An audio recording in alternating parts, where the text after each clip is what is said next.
네, 안녕하세요. 다크서클 없애기 프로젝트의 영상입니다.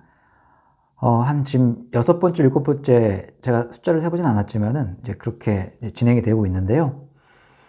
제가 첫 영상 때 좀 이렇게 추레한 모습으로 좀 이렇게 보여드려야, 이게 뭐랄까요. 이제 나중에 이제 좀 많이 좋아졌을 때에 이게 극명하게 대비가 되다 보니까, 가능하면은 추레한 모습을 첫 번째 영상 때 보여드리려고 했거든요. 근데 오늘 많이 추리합니다. 네, 오늘이 첫 번째 날이라고 생각하시면 좋을 것 같아요. 오늘은 이제 제가 여러 가지 상태가 안 좋습니다만, 늘 그랬지 안 좋았습니다만, 특별히 더 여기 이제 제가 이제 사무실로 이제 쓰는 곳인데, 조명도 없고, 또 뭐 제가 헤어 이렇게 세팅도 안 돼 있고, 뭐 이렇게 트레이닝을 입고 있고, 뭐 여러 가지로 환경적으로나 뭐 제 개인적으로나 이렇게 추레한 곳이기 때문에 오히려 잘 됐습니다. 보통 이제 영상을 찍으면 좋은 모습, 이렇게 좀 멋진 모습을 보여드리려고 하는데, 지금 이 영상의 이제 어떤 그 메인 테마는 이제 건강이나 뭐 다크서클이 소재이기 때문에 초반에는 이렇게 좀 오히려 자연스럽고 좀 망가진 모습들이 나오는 것도 나쁘지 않은 것 같습니다. 예, 좋은 것 같아요. 왜냐면 어차피 우리는 이제 앞으로 좋아질 모습만 보일 거기 때문에 엄청 좋아질 거기 때문에 또 지금 또 엄청 안 좋은 것도 오히려 더 좋을 것 같습니다. 네. 그래서, 네, 계속 진행되고 있고요. 그래서 여러분 혹시 이제 보시면서, 왜 상태가 왜 저러나. 원래 그런 겁니다. 그러니까 너무 이제 그렇게 뭐 부정적으로 바라봐 주시지 않았으면 좋겠고, 우리는 현재보다는 앞으로 좋아질 모습들을 같이 그리고 상상하고, 그렇게 목표하면서 나아가는 게 주 목적이고요.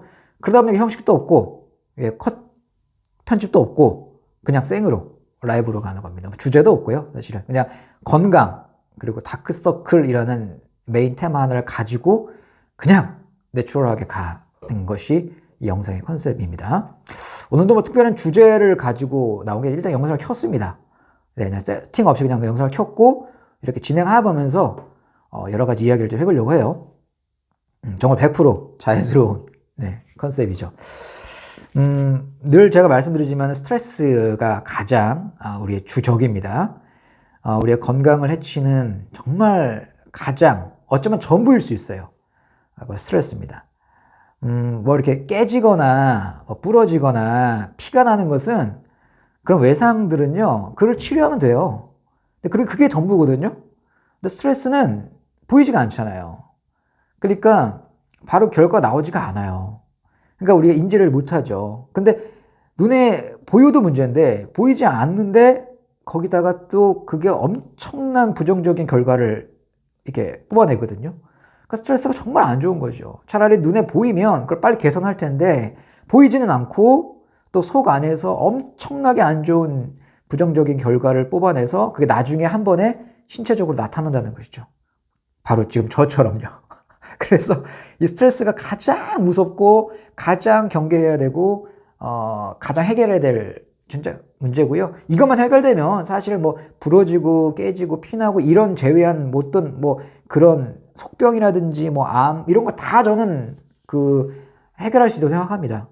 예, 뭐 암이 왜 생기느냐? 무슨 발암 물질이 들어간 음식을 먹었다? 뭐 그런 것도 있겠죠. 근데 그런 건 이겨낼 수 있다고 생각을 해요. 그런 게 아니라 그걸 하나도 발암 물질에 노출 안 되고 뭐 안 좋은 음식을 섭취 안 하고 뭐 그렇다 해도요. 만약에 스트레스를 많이 받았다? 그러면은 저는 그게 더 위험하다고 생각해요. 네, 어쨌든 스트레스를 여러분들 가장 경계하셔야 되고요.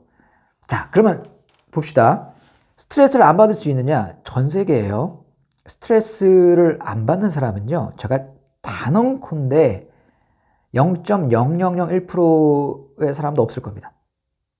뭐 그런 사람이 있을까요? 난 살아가면서 스트레스를 한 번도 안 받았다? 절대 없을 거예요. 이게 만수로 있잖아요, 만수로.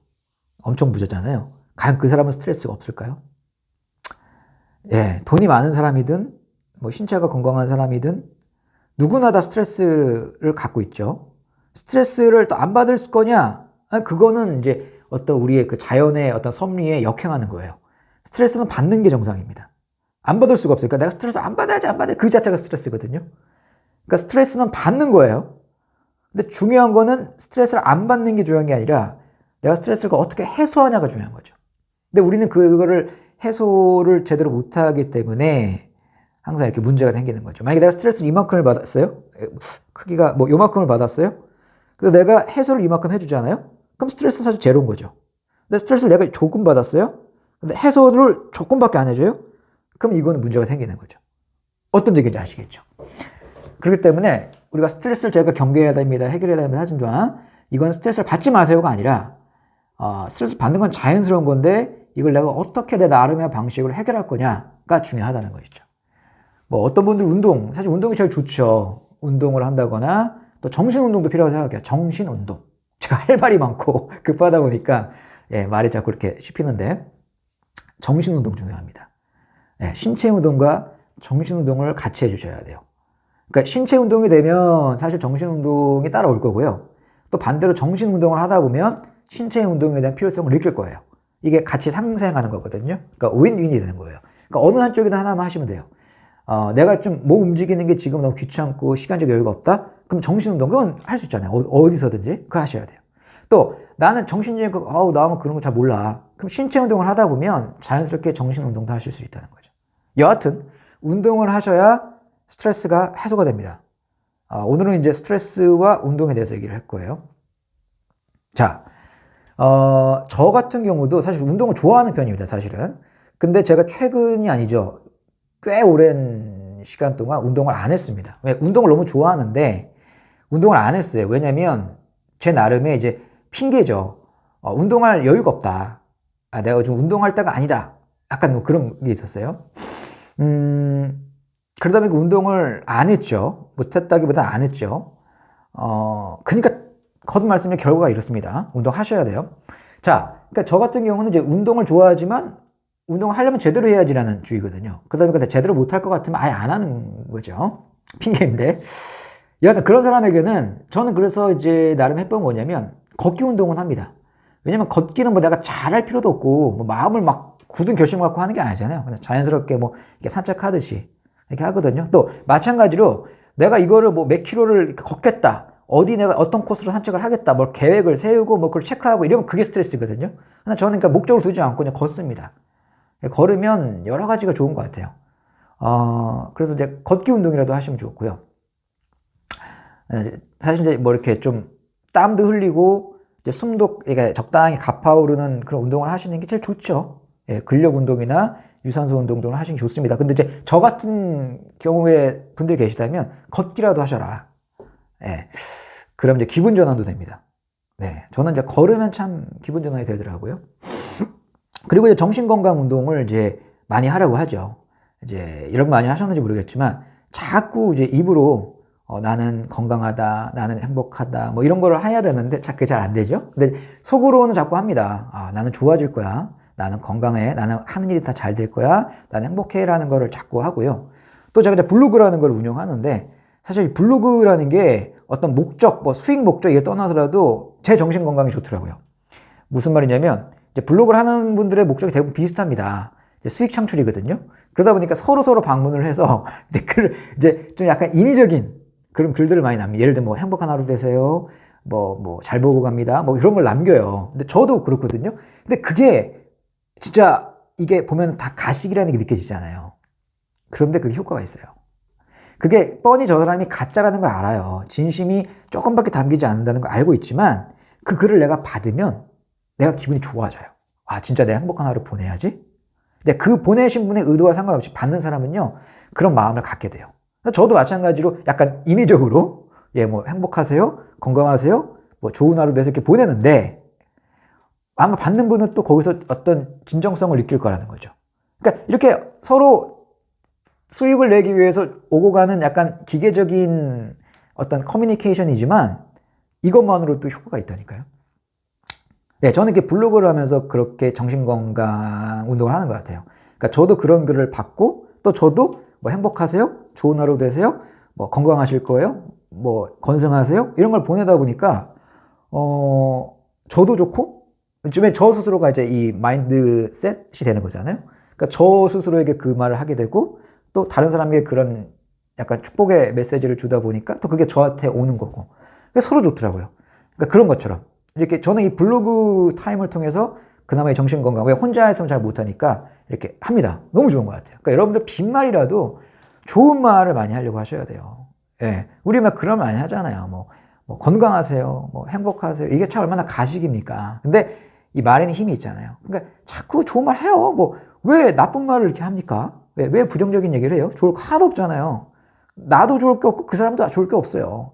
그러면 좋은 말을 하자는 거예요, 서로. 가식이든 억지든 인위적이든 간에 뭐 잘 되실 거예요. 오늘 뭐 건강하실 거예요. 오늘 행복하실 거예요. 그럼 이제 따져보면 그렇죠. 어떻게 건강할 수 있어? 어떻게 행복할 수가 있어? 이렇게 얘기할 수 있어요. 근데 그렇게 살면 너무 인생 피곤하지 않습니까? 그냥 되든 안 되든 행복하세요. 뭐 믿자 분은 아닙니까? 그러니까 저는 여러분들 저도 상당히 계산하는 이 계획을 세우고 이렇게 따져보는 스타일이긴 합니다만 이런 정신 건강에 있어서는요 좀 좋은 말 많이 하자고요. 행복하세요. 이 영상을 보시는 분들 다 행복하세요. 네, 잘 되실 거고요. 건강하실 거고요. 네, 하시는 일 때 다 잘 될 거고요. 서로 부자 되자고요. 네, 서로 건강하고요. 네, 이렇게. 그러니까 이제 육체적인 운동 하셔야 되는데 그게 어려우신 분들은 이제 산책 많이 하시고 계획 세우지 마세요. 그냥 하고 싶을 때 하세요. 얼마만큼 걸을 거냐 목표 세우지 마세요. 그냥 걷다가 힘들면 들어오시고. 네, 네, 그게 스트레스이기 때문에. 그리고 이제 정신건강 운동 많이 하셔야 하는데 가능하면 이제 혼자 말을 많이 하시고, 예, 나는 잘 돼, 나는 최고야, 뭐 이런 말 하죠. 예, 그리고 이렇게 다른 사람에게라도 이렇게 좀 긍정적인 말들을 많이 서로 좀 주고받았으면 좋겠다는 생각이 듭니다. 요즘 말이 빨라지네요. 하고 싶은 얘기가 많은데 이걸 적당히 끊어야 하기 때문에. 근데 이게 제 마음대로 하니까 참 좋네요. 네. 영상의 퀄리티를 생각하면은 편집도 해야 되고 끊어야 되는데 뭐 그게 목적이 아니기 때문에 쭉 가겠습니다. 오늘은 좀 길게 할게요. 뭐 귀찮으신 분들이나 뭐 재미없으시면 나가시면 되고요. 네. 여하튼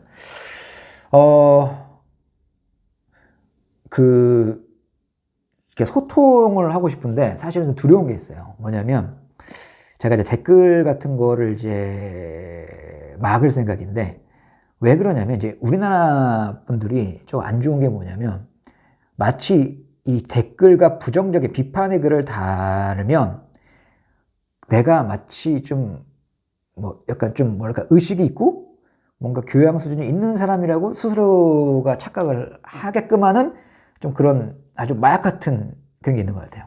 그러니까 우리가 좀 비판적인 이렇게 글들을 많이 담잖아요. 물론 이제 비판적인 글도 달아야죠. 근데 그게 너무 일상화되어 있어요. 저는 그건 매우 안 좋다고 생각합니다. 특히나 우리 같은 이 채널에서는 절대 여러분들 비판적인 생각이나 비판적인 글 담지 마세요. 그래서 저는 댓글창을 안 달을 거예요. 안 열 거거든요. 그러니까 소통은 하고 싶어요. 근데 좀 발전적인 소통을 하고 싶지, 영상이 구려요. 뭐가 안 좋아요. 뭐 이런 것들 피곤하지 않습니까? 네, 그거 받는 저도 피곤하고, 예, 그렇습니다. 그러니까, 물론 이제 발전을 하기 위해서는 비판도 수용해야 됩니다. 근데 그건 그때가 있죠. 이제 막 자라나는 새싹에게 막 여러분들 왜 이렇게 확 그런 잣대를 들이대면 새싹이 자라다가 죽습니다. 예, 어느 정도 이게 성장하고 더 큰 성장을 할 때 그런 비판의 메시지도 효과가 있는 거지. 그냥 우리는 그런 시기에 생각하지 않고 그냥 막 비판하는 게 문화가 돼 있는데, 저는 이거는 정말 안 좋은 것 같아요. 그리고 가능하면 좋은 얘기, 선풀을 많이 달아야 되는 거. 비판 달면 뭐 좋습니까? 예. 저 어쨌든 그런 이 댓글 문화에 대해서 저는 좀 우리가 함께 좀 이렇게 바꿔갔으면 좋겠다는 생각을 해요. 좋은 얘기 많이 하자고요. 잘 봤습니다. 잘 안 봤어도. 잘 봤습니다. 네, 행복한 그런 삶을 살아가세요. 이렇게. 그게 가식이라고 해도. 아까 제가 블로그 말씀드렸습니다만, 블로그는 참 악플이 없어요. 그래서 참 좋아요. 딱 보면, 이게 이 사람이 진정성 없이 했다는 게 느껴져요. 그래도, 거기에 힘이 있다니까요. 그러니까 자꾸 그렇게 하시라는 거예요. 근데 이제 유튜브 같은 경우는 우리가 선풀보다 악플이 많죠. 네. 그게 마치 뭐 있냐? 이렇게 하는데 저는 그건 상당히 안 좋은 것 같고요. 다시 말씀드리면 그러니까 비판적인 글을 담을 때도 담아야죠. 근데, 그 때가 있다고요. 때가. 그 때와 장소를 보자는 거죠. 네. 무조건적인 수용은 저는 안 좋다고 보고요. 예, 그렇습니다. 아, 네. 오늘 여기까지 하겠습니다.